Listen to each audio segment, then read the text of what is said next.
for blindly believing Mandy.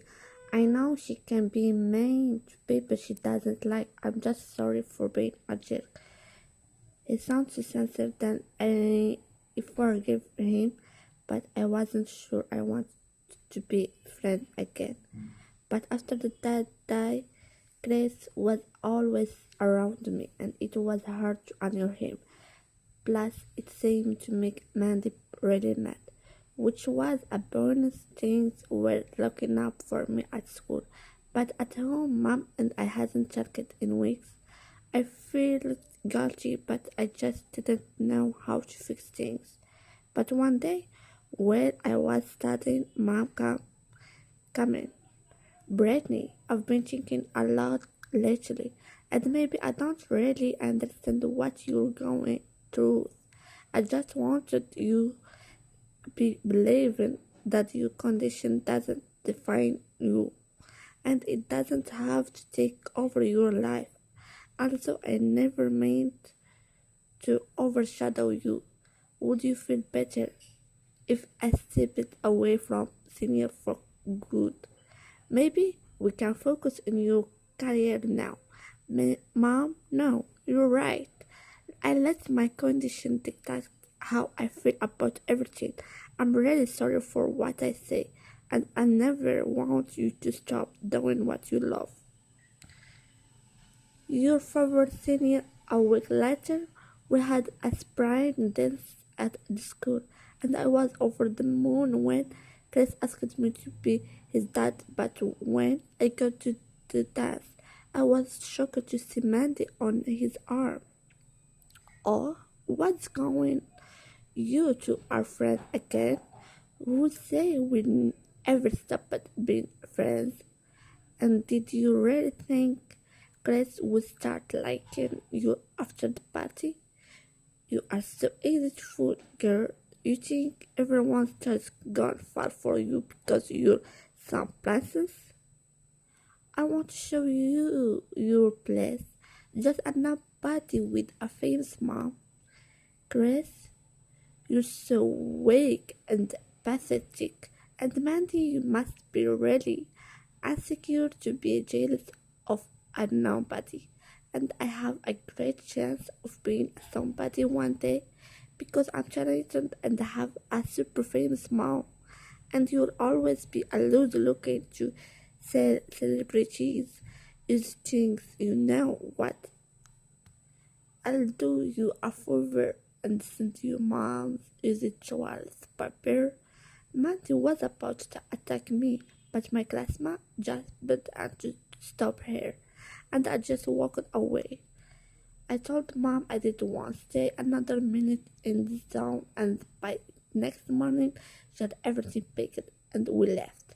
Mom and I grew close again, and she featured at the Yale with me on her next album, which was number one on the music charts for weeks. And I decided that I wanted to use my farm for something good. So I openly talked about my alopecia on Insta. I got such an outpouring of love and message from people going through the same things, and it felt amazing that I could make others feel less alone. Years went by and life was good until I joined college. Because on the very first day, someone playing with a football bumped into me in the hallway, and I looked up to see it was Grace. Brittany, I'm so glad to see you.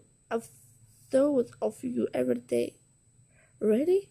Because I never thought of you after I left. I was too busy living my best life. Now, if you'll excuse me as I kept my cool, but instead I felt shocked and angry bubbling up. What did have to be her? He just wouldn't back off. He lived flower and apology not in my locker and bring coffee for me every morning. One time at a football game, he sat across from me on the bleacher holding a large banner. I'm sorry, Brittany, give me one more chance. What's up with you and Grace, girl? What can't you forgive him for? I mean, look at him. Trust me, he's an ugly jerk. I told Mom about how Grace was ruining my life, but surprisingly, she told me to hear him out. Why should I? You know what he did. I know, sweetheart, but people can change. He sounds like he's really sorry. And kids in school can be so stupid sometimes. Speaking of stupid, is it that boy in our tree, Brittany? I'm not getting out of this tree till you talk to me. I swear I will sleep here and eat, live, and never leave till you hear me out. Seriously? Why are you acting like such a maniac?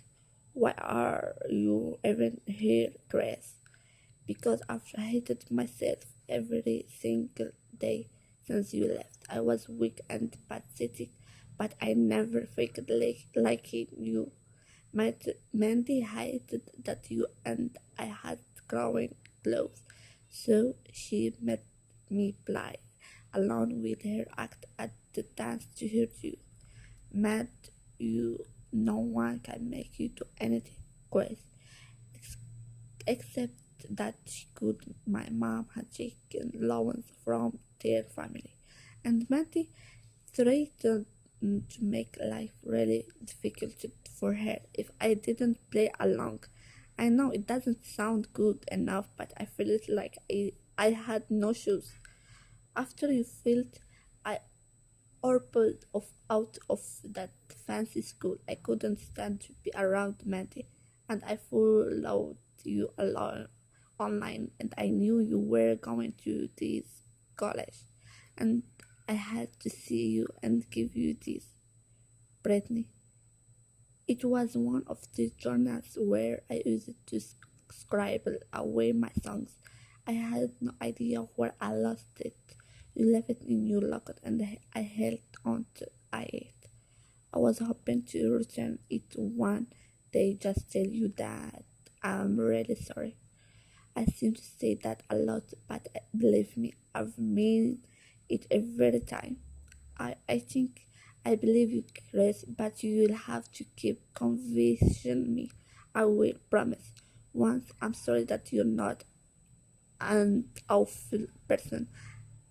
I must set you up with a friend who thinks you are really cute, and I hope by friend you actually mean you love in your dreams, Drake.